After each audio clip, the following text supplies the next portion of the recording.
बिस्मिल्लाहिर्रहमानिर्रहीम। तो आज जो हमारा कंसाइज केमिस्ट्री क्लास है उसमें हम आईआर स्पेक्ट्रोस्कोपी को कवर अप करने की कोशिश करेंगे। आईआर स्पेक्ट्रोस्कोपी में सबसे पहले हम जो रेडिएशन यूज़ करते हैं दैट इज़ इंफ्रारेड रेडिएशन, इसलिए इसको आईआर स्पेक्ट्रोस्कोपी बोलते हैं and it is also called as vibrational spectroscopy. ठीक है, तो एक चीज़ हो गई।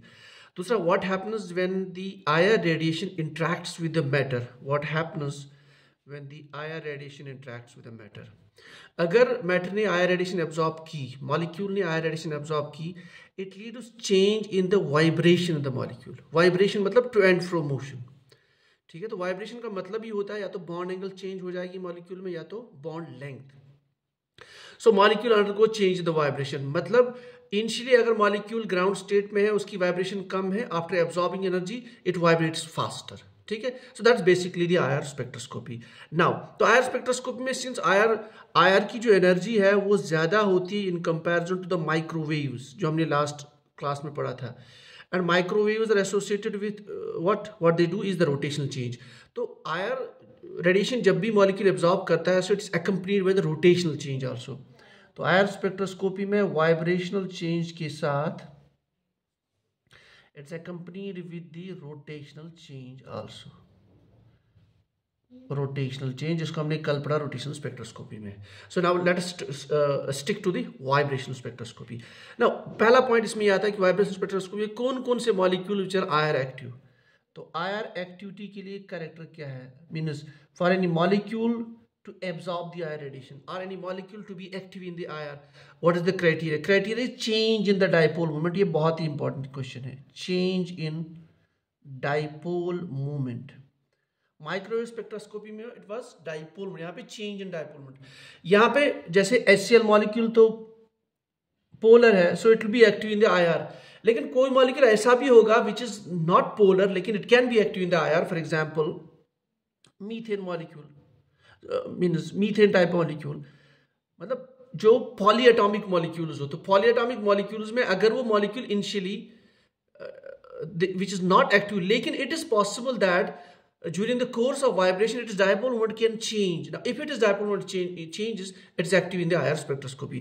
तो एक तो सारे के सारे polar molecules जिनके पास dipole moment है they are active in the IR, लेकिन साथ में वो मॉलिक्यूल जो पॉलीएटॉमिक है they also can be, मैं using the word can be, they can be active in the IR spectroscopy। ठीक है, अच्छा, so that's said to be। और रहा सवाल homonuclear diatomic like OC, so they are not polyatomic, they are diatomic, so they are never active in the IR spectroscopy। now IR spectroscopy में जब भी molecule absorb करता है radiation, if it is active then इसमें दो changes हो सकती है। तो changes can be two types, एक तो changes in the bond length और changes in the bond angle. so if the changes in the bond length so it can be what, stretching or compression। Stretching and compression को हम mind में रखेंगे तो एक law हमें यहां पढ़ना पड़ेगा, F is directly proportional to the stretching, that is the restoring force during the to and fro vibration is directly proportional to displacement. जब मॉलिक्यूल स्ट्रेच हो जाएगा it displace from its equilibrium position. तो F is equal to minus kx, इसको बोलते हैं Hooke's law. ठीक है, तो वाइब्रेशन और कंप्रेशन में हुक्स लॉ ओबे होता है, और वो मॉलिक्यूल्स, वो टाइप ऑफ वाइब्रेशन जहां पे हुक्स लॉ ओबे होता है, that type of molecule is said to be the harmonic oscillator. ये इंपॉर्टेंट क्वेश्चन है, हार्मोनिक ऑसिलेटर। और हार्मोनिक ऑसिलेटर के लिए दे ओबे हुक्स लॉ। कुछ ऐसे मॉलिक्यूल्स भी है जो हार्मोनिक जो किसी खास कंडीशन में they don't obey the Hooke's law, so वहां पे हम कहेंगे that is called as anharmonic oscillator, an harmonic oscillator, so they don't obey Hooke's law। Harmonic oscillator के लिए जब हम एनर्जी कहेंगे, the energy of molecule in a given state of vibration, so that is basically V plus 1/2 h nu. ये बहुत important है, ये energy joules में है। आप चाहो तो इसको कन्वर्ट कर सकते हो इनटू द सेंटीमीटर्स, क्योंकि एनर्जी बहुत कम होती है, तो you can divide by hc, तो ये बनेगा आपको V/1/2। यहाँ आप एनर्जी आप सेंटीमीटर इनवर्स में, this is the energy of molecule. फिर इसको आप लिख सकते हो ऐसे, in a given vibrational state. तो आप V का वैल्यू पुट करेंगे, तो V value can be 0, 1, 2 and 3। This are vibrational quantum numbers. तो आप हर स्टेट में मॉलिक्यूल की वाइब्रेशन एनर्जी निकाल सकते हैं। अगर तो ये हार्मोनिक ऑसिलेटर है, so then the curve is like this is potential energy and this is the change in distance. The curve is like this is harmonic oscillator and these are different energy levels, and energy levels are equally spaced. ये बहुत important है। So this is V is equal to 0, V is equal to 1, V is equal to 2, V is equal to 3। अब important point ये है, अगर आप V को 0 put करोगे, so then energy becomes 1 by 2 h nu और 1 by 2 ये वाला। तो ये एनर्जी, इसका मतलब वाइब्रेशनल स्पेक्ट्रोस्कोपी में मॉलिक्यूल अगर ग्राउंड स्टेट में तब भी उसके पास एनर्जी है ना। This is very strange. अगर आप सिस्टम को फ्रीज करोगे, टेम्परेचर को लो करोगे, तो molecule will have some vibration, that is called as 0 point energy. इस पे भी क्वेश्चन आता है कभी कभार। तो यहाँ पे मॉलिक्यूल होगा, अगर टेम्परेचर 0 केल्विन भी होगा, it has vibrational energy called as 0 point energy. This is one. अब अगर जो है आपको एनर्जी सप्लाई करोगे, तो molecule can go to any higher, लेकिन वो transitions which follow the selection rule they are highly intense. तो सिलेक्शन रूल क्या है? सिलेक्शन रूल यहाँ पे change in vibrational quantum number is ±1, absorption and emission. एक मॉलिक्यूल ग्राउंड से ऊपर जाएगा, ऊपर से नीचे आएगा, so they are said to be such transitions are highly intense. तो वाइब्रेशनल स्पेक्ट्रम आपको इस तरह से मिलता है। ये आपका होता है wave number, which is actually the frequency, हमने डिस्कस किया है, एंड दिस इज ट्रांसमिटेंस। तो आपको इस तरह से कुछ स्पेक्ट्रम दिख रहा है, that is your IR spectra. Question कहाँ से आता है? IR स्पेक्ट्रम में दो इंपॉर्टेंट रीजन्स होते हैं। एक होता है यहाँ 4000 से लेके अराउंड 1500, और 1500 से लेके नीचे तक अराउंड 400 सेंटीमीटर्स। ये जो रीजन है, this is called as functional group region, FG। और ये जो रीजन है, it's called as fingerprint region. ये याद रखना, यहाँ पे क्वेश्चन आता है फिंगरप्रिंट रीजन। क्यों? क्योंकि ये जो फिंगरप्रिंट रीजन है, ये दो मॉलिक्यूल्स का सेम नहीं हो सकता है, ठीक है। Well as functional group region में, इसमें हम मॉलिक्यूल्स में जो फंक्शनल ग्रुप्स है वो पहचानते हैं, which is actually the application of IR spectroscopy, that we can detect the functional groups. तो ये फिंगरप्रिंट रीजन 1500 सेंटीमीटर के नीचे होता है, अप टू 400 ऑलमोस्ट। सो दो मॉलिक्यूल्स का फिंगरप्रिंट रीजन जो है वो अलग अलग होता है, यहां से हम मॉलिक्यूल्स को पहचानते हैं, it's called as fingerprint region. यहां से क्वेश्चन आता है। अब अगर मॉलिक्यूल एनहार्मोनिक ऑसिलेटर, यानी किसी कंडीशन में वो एनहार्मोनिक ऑसिलेटर बन गया, देन ये वाली फॉर्मूला आप यूज नहीं करेंगे, और ये वाला रूल वहां पे फॉलो नहीं होगा। वहां एक अलग से कर्व फॉलो होता है, आई don't think it will come, but I will just show it. तो आपका कर्व इस तरह से बन जाएगा।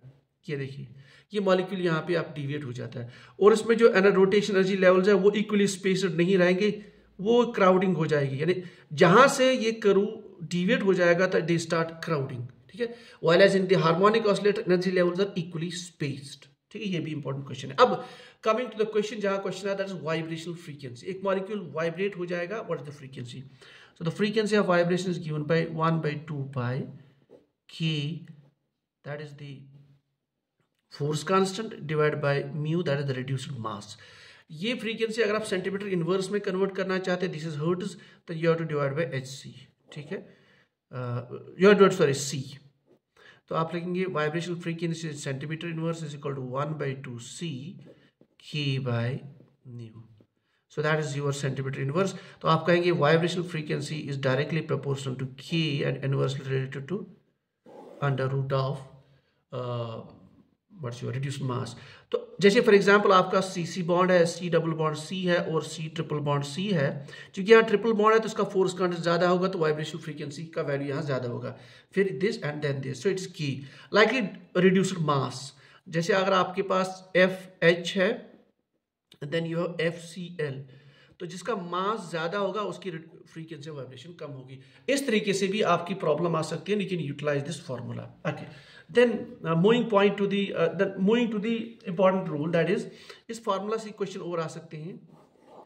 अगर आप V को V + 1/2 h nu वाली फॉर्मूला, जिस is the energy of molecule in a given energy state, vibration state, अगर आप V जो है ना, या अगर आप इसको माइंड में रख लीजिए, molecule moves from V0 to V1, ये वाली, इस तरह से V1 to V2।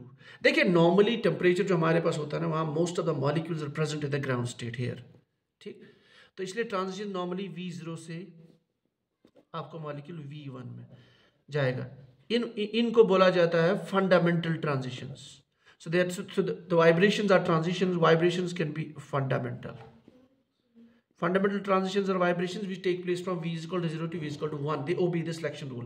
कुछ transitions होते हैं, for example, they move from 0 to 2 or 0 to 3. They don't obey the selection rule. So such transitions are called as overtones. और अगर temperature high है, then molecules can be present in the excited states. तो वहां से transitions होंगी, तो हम कहेंगे from V is equal to 1 to V is equal to 2, 3 वगैरह। वहां से जो बैंड्स बनेंगे they are called as hot bands. Word ही हमें याद बताएगा कि हॉट बैंड्स मतलब molecular present in higher excited states. यहां से भी क्वेश्चन आ सकता है। अब इसके बाद जो आपके फंडामेंटल वाइब्रेशंस है और फंडामेंटल मोड्स ऑफ वाइब्रेशन एक मॉलिक्यूल में कितने होंगे, इसके लिए दो फॉर्मूला 3n-5, 3n-6। अगर आपका मॉलिक्यूल लीनियर है तो आप ये फॉर्मूला अप्लाई करेंगे, अगर आपका मॉलिक्यूल नॉन लीनियर है तो 3n-6। जो आपका HCl molecule it's a linear molecule, ठीक। तो यहाँ पे आपको हाइब्रिडेशन का कांसेप्ट पता होना चाहिए। तो आप नंबर ऑफ एटम्स पुट यहाँ पर करेंगे and you can calculate the number of fundamental modes of vibration in molecule. तो इसको निकालने के लिए हमें फॉर्मूला पता होनी चाहिए, आपका geometry of the molecule hybridisation पता होना जरूरी है। This will discuss in the coming lectures. उसके बाद एक लास्ट टॉपिक मेरा बचता है, जो है जो आपके वाइब्रेशंस होते हैं वो इनको हम क्लासिफाई कर सकते हैं इनटू 2 टाइप्स। अगर एंगल चेंज हो रहा है और अगर आपका बॉन्ड लेंथ चेंज हो रहा है, ठीक। अगर एंगल चेंज हो रहा है और बॉन्ड लेंथ चेंज हो रहा है, because both the ways we can see the vibrations are there. So अगर angle change, they are called as angular vibrations. इसमें आपका बेंडिंग आता है, बेंडिंग ऑफ मॉलिक्यूल, और यहाँ पे स्ट्रेचिंग ऑफ मॉलिक्यूल। और स्ट्रेचिंग फिर सिमेट्रिक भी हो सकती है, मतलब जैसे फिर HCl मॉलिक्यूल दोनों ये इस डायरेक्शन में जा रहा है, ये इस डायरेक्शन में, दोनों स्ट्रेच हो रहे हैं। फिर अगर दोनों आपस आ रहे हैं दैट्स कॉल्ड कंप्रेशन। लेकिन कभी ये होगा कि ये भी इस डायरेक्शन में जा रहा है, ये भी हो रहा है, इट्स कॉल्ड एसिमेट्रिक। तो स्ट्रेचिंग कैन बी एसिमेट्रिक और स्ट्रेचिंग कैन बी सिमेट्रिक। वैसे बेंडिंग कैन बी, इसमें टाइप्स है scissoring, it can be rocking, it can be wagging, it can be twisting. मैंने इनको जल्दी लिखा, आई डोंट थिंक इस लेवल पे आपको क्वेश्चन आएगा, बट यस सिमेट्रिक एसिमेट्रिक में क्वेश्चन आ सकता है। उसके बाद लास्ट एक point I want to discuss, that is the effect of hydrogen bonding. अगर कहीं पे भी हाइड्रोजन बॉन्डिंग हो जाए, फॉर एग्जांपल दिस, ठीक, let's say it makes a bond with some electronegative oxygen somewhere, तो इस बॉन्ड की वाइब्रेशन पे क्या फर्क पड़ेगा। If hydrogen bonding strong then this will get weakened. अगर bond gets weakened, so as per this formula your vibrational frequency decreases. So this is all about your IR spectroscopy, जहां से question आ सकता है। I will try to finish this whole quickly so that I can finish it within 10 minutes, but it was not possible. But anyway, ये पूरे areas है। I am sure कि इससे अलावा आपको क्वेश्चन नहीं आएगा। So आप you can think along this region also.